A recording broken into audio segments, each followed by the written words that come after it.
Now इस video में मैं आपको एक ओवरव्यू दूंगा, एक समरी दूंगा इकोनॉमिक सर्वे की। इकोनॉमिक सर्वे में ऐसे क्या पॉइंट्स हैं जो आपको एकदम अच्छे से याद रखने हैं, किया जाएगा। आइए देखते हैं एक ओवरव्यू।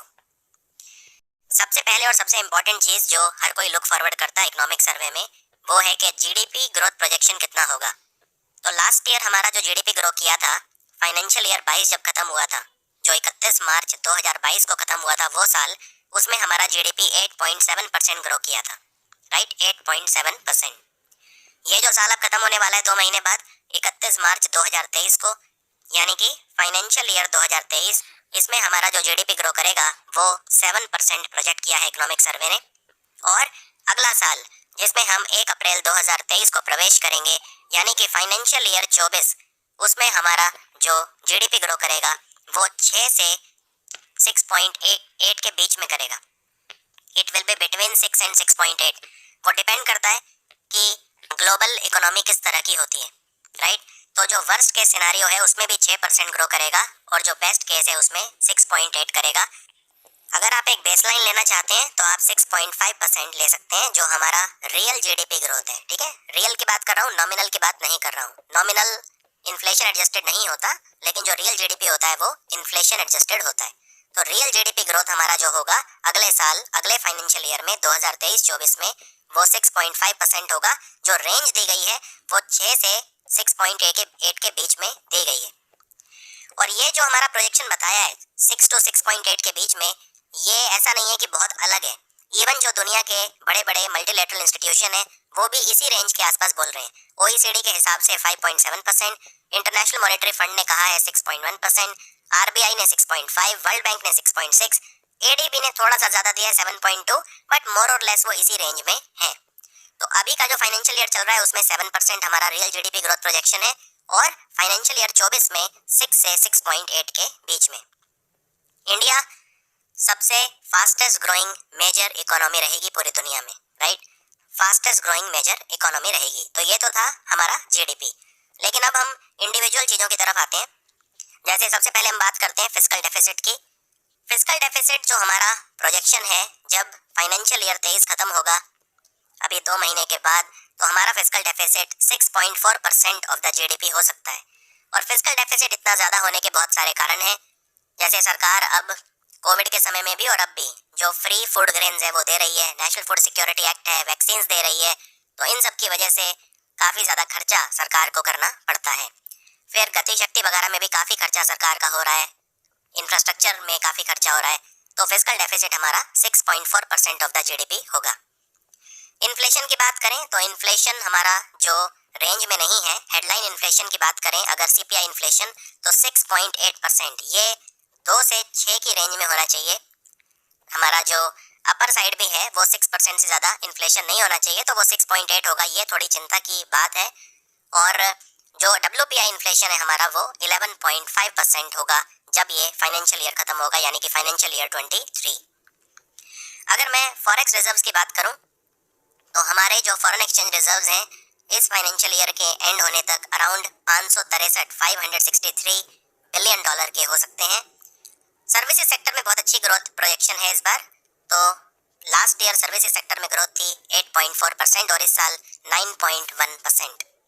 एग्रीकल्चर और एलाइड एक्टिविटी सेक्टर में 3.5% की ग्रोथ देखने को मिल सकती है इस फाइनेंशियल ईयर के एंड होने पर। और industrial growth will be around 4.1%। Industrial growth जो है वो 4.1% देखने को मिल सकती है। आगे बढ़ते हैं तो ये हमने एक बेसिक ओवरव्यू लिया। तो हमारा जीडीपी ग्रोथ कितना रह सकता है? 7% रह सकता है इस फाइनेंशियल ईयर में, और अगले साल 6 to 6.8%। Is that clear? और लास्ट फाइनेंशियल ईयर में हमारा जीडीपी ग्रोथ था 8.7%।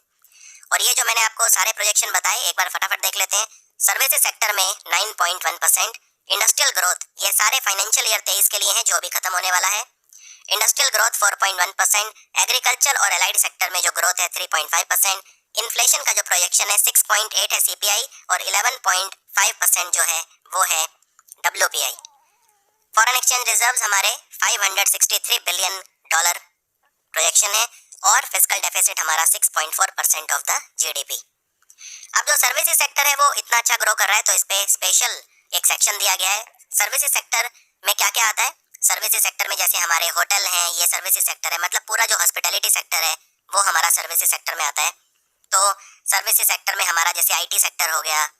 तो सर्विसेज सेक्टर भी दो तरह के होते हैं, एक तो कॉन्टैक्ट इंटेंसिव सेक्टर होता है। कॉन्टैक्ट इंटेंसिव मतलब जैसे जैसे स्पा है, जैसे सिनेमा हॉल है, जैसे होटल्स हैं, रेस्टोरेंट हैं, ये सब हैं। तो इसमें काफ़ी अच्छी ग्रोथ देखने को मिल रही है। लोग जो है अब खर्चा कर रहे हैं। जब जब कोविड के बाद इकोनॉमी थोड़ी सी ओपन अप हुई तो लोग अपना ट्रैवल भी कर रहे हैं, टूरिज्म भी प्रमोट हो रहा है उसमें, तो उस वजह से सर्विस सेक्टर ग्रोथ अच्छी है। तो सर्विस सेक्टर ग्रोथ हमारी 9.1% हो सकती है फाइनेंशियल ईयर 23 में, और लास्ट फाइनेंशियल ईयर की प्रोजेक्शन है 8.4%। फाइनेंशियल ईयर 22 में 8.4 और 9.1 इन फाइनेंशियल ईयर 23। इसमें जो कॉन्टैक्ट इंटेंसिव सर्विस सेक्टर है जैसे होटल्स, रेस्टोरेंट, स्पा या सिनेमा हॉल वगैरह, उनमें ज़्यादा ग्रोथ है, उनमें 13.7% की ग्रोथ है। तो जो ये 9.1 ओवरऑल ग्रोथ है, this is driven by the contact intensive services sector. Bharat में एफडीआई जो है सबसे ज़्यादा आया था फाइनेंशियल ईयर 22 में, $84.8 बिलियन। ये हमारे हिस्ट्री में हाईएस्ट एफडीआई अब तक का था, और इसमें सर्विस सेक्टर में आया था $7.1 billion. So very impressive FDI service sector में देखने को मिला। फिर गवर्नमेंट ई मार्केट प्लेस, जिसपे सरकारी जो डिपार्टमेंट होते हैं, सरकारी जो विभाग होते हैं, पीएसयूज वगैरह हैं, वो सब प्रोक्योर करते हैं, सामान खरीदते हैं गवर्नमेंट ई मार्केट प्लेस पर। उस पे एक ही साल में फाइनेंशियल ईयर 22 में 1 लाख करोड़ का प्रोक्योरमेंट हुआ था। और आपको यहाँ पे ये भी बता दूं कि गवर्नमेंट ई मार्केट प्लेस पर अब कॉपरेटिव्स जो हैं वो भी खरीद सकते हैं, जैसे अमूल है, नंदिनी है, इफ्को जो है, ये सब जो कॉपरेटिव सेक्टर है वो भी अब प्रोक्योर कर सकता है। गवर्नमेंट ई मार्केट प्लेस में 160% की ग्रोथ थी प्रोक्योरमेंट में। तो गवर्नमेंट ई मार्केट प्लेस का जो एडॉप्शन है गवर्नमेंट डिपार्टमेंट में वो काफ़ी ज़्यादा बढ़ रहा है। और भारत का जो ई कॉमर्स मार्केट है 2025 तक वो 18% की ग्रोथ दिखाएगा एनुअली। एनुअलाइज ग्रोथ जो है वो 18% की रहेगी। मेडिकल टूरिज्म बढ़ रहा है, ये भी सर्विस सेक्टर है। मेडिकल टूरिज्म में इंडिया टॉप 10 कंट्रीज में आ गया है। सो मेडिकल टूरिज्म इंडेक्स में we were 10th out of 46 countries. हमारा जो फिनटेक एडॉप्शन रेट है लेटेस्ट फिनटेक एडॉप्शन इंडेक्स के हिसाब से दैट इज 87%, दुनिया का 64% है, यानी फिनटेक एडॉप्शन में इंडिया काफ़ी आगे चल रहा है। उसके बाद हम सर्विसेज में अब टॉप 10 कंट्रीज में आ गए हैं, ठीक है। हम 7th नंबर पे हैं सर्विसेज एक्सपोर्ट्स में ओवरऑल इन द वर्ल्ड। और सर्विस एक्सपोर्ट्स में हमारी जो ग्रोथ थी अप्रैल से दिसंबर में that was around 27.7%। So this shows that services sector is one of the main stage of the economy. थोड़ी सी बात प्रधानमंत्री कौशल विकास योजना के ऊपर भी की गई कि कैसे फाइनेंशियल ईयर 17 और फाइनेंशियल ईयर 23 इनमें लगभग 1 करोड़ से ज़्यादा लोगों को प्रधानमंत्री कौशल विकास योजना का लाभ मिल चुका है। इनमें से 83% है जिन्हें सर्टिफिकेट भी मिल चुका है, और इनमें से 21 लाख से ज़्यादा है जिनकी प्लेसमेंट भी हो चुकी है, राइट। सो ये मैं बात कर रहा हूँ प्रधानमंत्री कौशल विकास योजना द्वितीय की। और अब तो जो चल रहा है वो प्रधानमंत्री कौशल विकास योजना 3 चल रहा है। तो ये तो प्रधानमंत्री कौशल विकास योजना 2 है, लेकिन अब जो 3 चल रहा है उसमें भी अब ट्रेनिंग हो चुकी है काफ़ी सारे लोगों की। 7 लाख से ज़्यादा लोग प्रधानमंत्री कौशल विकास योजना के तहत उनको ट्रेनिंग मिल चुकी है। और इसमें जो निर्माण श्रमिक है हमारे माइग्रेंट लेबरर, उनकी भी ट्रेनिंग हो रही है। खास तौर पे असम, बिहार, मध्य प्रदेश, उड़ीसा, राजस्थान और यूपी, ज़्यादातर हमारे जो माइग्रेंट वर्कर हैं वो इन्हीं 6 राज्यों से आते हैं। तो इनकी भी प्रधानमंत्री कौशल विकास योजना के तहत ट्रेनिंग चल रही है। फिर यहाँ पे और भी कुछ स्कीम्स हैं स्किल के लिए, इनमें आपको काफ़ी डिटेल में नहीं जाना है। जैसे नेशनल अप्रेंटिसशिप प्रमोशन स्कीम, इसमें इंडस्ट्रीज़ को इंसेंटिव दिए जाते हैं अगर वो लोगों को अप्रेंटिस रखेंगे या इंटर्न की तरह रखेंगे, ट्रेनिंग देंगे। इसी तरह से जन शिक्षण संस्थान स्कीम है जिसमें एनजीओज जो हैं उन्हें फाइनेंशियल इंसेंटिव दिए जाते हैं अगर वो लोगों को ट्रेनिंग देंगे। और क्राफ्ट्समैन ट्रेनिंग स्कीम है, और इसके अलावा क्राफ्ट्स इंस्ट्रक्टर ट्रेनिंग स्कीम, ये सब भी चल रही हैं। फिर संकल्प योजना चल रही है जिसको वर्ल्ड बैंक फंड कर रहा है। संकल्प योजना में भी जो ट्रेनिंग है यूथ को वो दी जाती है। उसके बाद एमएसएमई सेक्टर जो है उसमें क्रेडिट ग्रोथ काफ़ी अच्छे देखने को मिल रही है, यानी एमएसएमई सेक्टर के लिए काफ़ी जो है आसानी से अब लोन्स अवेलेबल हैं। तो 30.6% की क्रेडिट ग्रोथ देखने को मिली जनवरी से नवंबर 2022 में।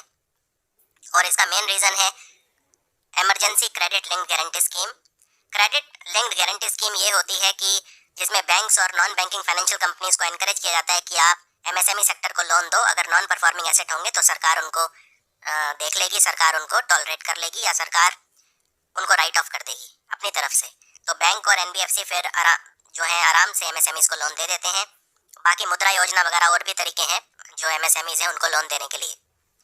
कैपिटल एक्सपेंडिचर, दो तरह का एक्सपेंडिचर होता है सरकार का। एक तो कैपिटल एक्सपेंडिचर होता है जो वन टाइम एक्सपेंडिचर होता है, जब आप कुछ इंफ्रास्ट्रक्चर प्रोजेक्ट बनाते हैं। मान लो आपने हॉस्पिटल बनाया, तो हॉस्पिटल में आप जमीन खरीदेंगे, बिल्डिंग बनाएंगे, वो वन टाइम एक्सपेंडिचर है, तो वो कैपिटल एक्सपेंडिचर में आता है।